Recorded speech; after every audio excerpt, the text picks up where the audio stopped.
Well, hi everyone and welcome. I'm Kareth, the freeze-dried foodie, and on my channel, I show you how to use freeze-dried food in everyday cooking. Some people purchase freeze-dried food because of its long shelf life, which is very appealing, but they've never actually opened a can and cooked with it because they're saving it. Other people purchase because they want to eliminate food waste or maybe cut down on prep time in the kitchen, also very appealing, but they're unsure how to incorporate it into their recipes. So whatever your reason for buying freeze-dried food, I'm here to help you learn to use it. Let's open up some cans and cook. Today's recipe is for spaghetti bolognese with a twist. So since it's freeze-dried ingredients we're working with, you do need water. So half a cup of water and some oil. We're going to add 2 tablespoons of our chopped onions. We're also going to add some celery and some carrots. But because of the texture we want to achieve, we're going to blend them in the blender first. That's a 1/4 cup celery and 2 tablespoons of carrots.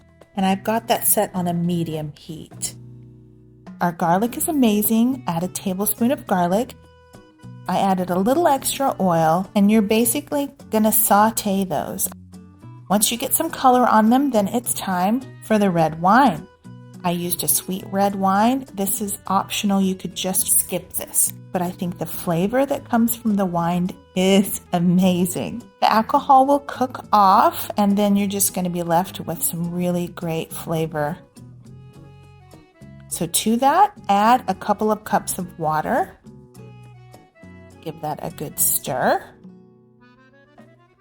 And we're going to add some seasonings. This is 1 teaspoon of beef bouillon. This will help amp up the beef flavor as if we had cooked it all day long. And 1 teaspoon of our chef's choice seasoning, an all-purpose seasoning. Give that a good stir. I had just a bit of zucchini left in the bottom of my can, and I thought, I'm just going to put it in here. I love to add zucchini to my sauces, just extra nutrition. So once you get that stirred in, then it's time to add our meat. Thrive Life has amazing ground beef, and we're going to add a cup of ground beef as well as half a cup of our sausage crumbles. But you're going to blend it in the blender. Stick with me, okay? It's because in a traditional bolognese sauce, it's going to cook for 3 or 4 hours. We don't have that kind of time. This is going to cook for 30 minutes, and that's it. So what you need to do in order to achieve the correct consistency of your meat is you're going to put them in the blender. Just blitz them in the blender for a few seconds, and you're going to get the same consistency that would normally take hours to develop in the sauce. You'll just have to trust me on this one. You'll be able to achieve a texture in this sauce that's going to be really close to the tender, almost poached meat of a traditional bolognese. Now it's time to add our tomato sauce. Thrive Life has a great tomato sauce, but my can is not open. I'm not going to use that. I just used a regular jar of marinara. That's a 24-ounce jar of marinara. Do y'all do this? Do you add water to your jar and then give it a shake to make sure you get the rest of the tomato out of there? I mean, my mom always did that. All right, so right now we just have a regular tomato meat sauce, a regular spaghetti sauce. Up until this point, I haven't done anything weird, right? Not other than blending the meat. Here's a curveball for you. You're going to take your spaghetti noodles, then you're going to break them in half, and you're going to put them directly into your sauce. Stick with me, okay? The reason is these spaghetti noodles, as they cook, they will absorb the flavor of the sauce. That's 2 more cups of water I just added right there. I'll put the full recipe in the video description below, don't worry. The reason you do this is because you want your spaghetti noodles themselves to absorb the flavor. All right, so you let it sit for just a minute, like 1 minute, and then give it a little bit of a stir. Just make sure nobody's sticking together. And be gentle with it because the noodles are really brittle, so just be gentle. Make sure everybody's submerged. And then you're going to put the lid on it and you're going to let it cook for 5 minutes. After 5 minutes, take the lid off and give it a little stir, still being gentle. But you'll see there's some flexibility now in the noodles.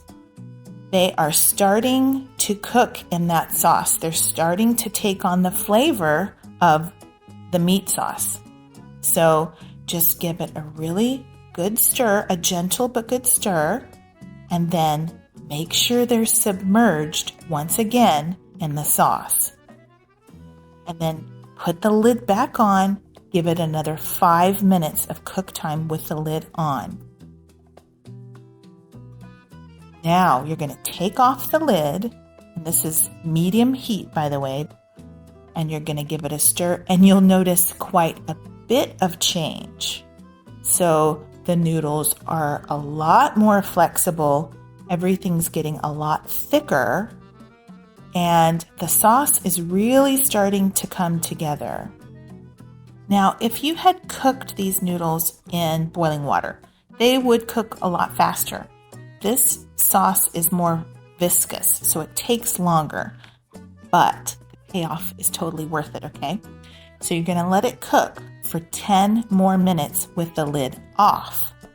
So far we've done 10 with the lid on and now 10 with the lid off.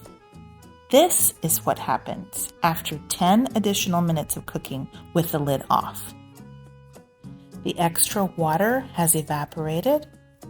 The noodles have finished cooking in the sauce. They've taken on that amazing flavor of the sauce. Everything is tender, everything is thickened, and basically you have a delicious spaghetti bolognese all in one pot in under 30 minutes.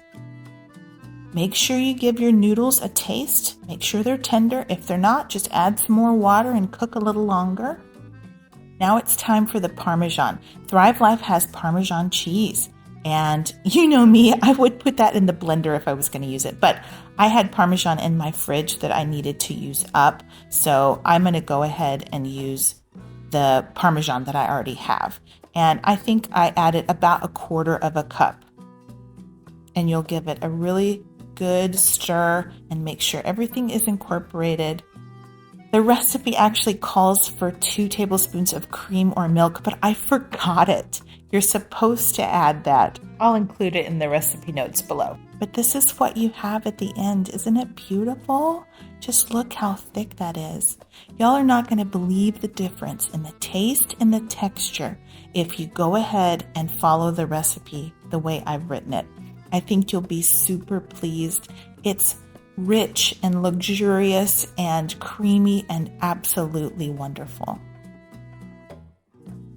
So let's plate it up. They say you're supposed to give it a little twist to make it pretty in the bowl, so I tried giving it a twist.